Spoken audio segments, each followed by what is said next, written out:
So special vlog 'to 'no, yun na nga, ah, gusto ko lang magpasalamat kay Bubbles o kay Miss Ivana Alawi dahil, ah, although nag-enjoy ako dun kay Mokang, pero hindi ako nakapagpasalamat sa kanya.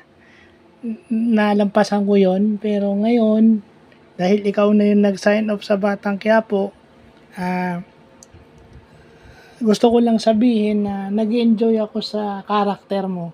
Kasi as a PWD, yung upbringing mo na palaban ka, kasi ganun ako eh. Almost everyday kailangan ko lumaban.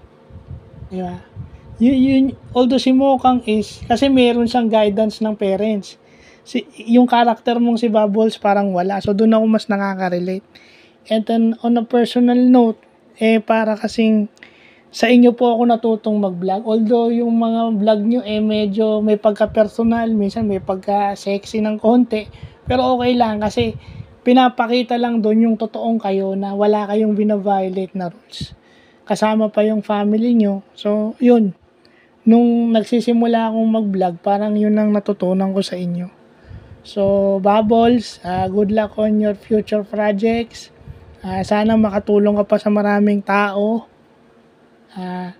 Sana mabigyan mo pa rin sila ng hope sa buhay na tsaka ituloy mo lang yung pagtingin mo sa mga tao na kahit na ikaw medyo nakakaangat sa buhay, natututo ka pa rin tumingin sa baba.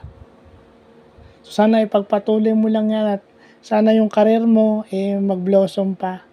Tsaka yung family mo is laging safe and sound. So, ilalagay ko na lang yung picture mo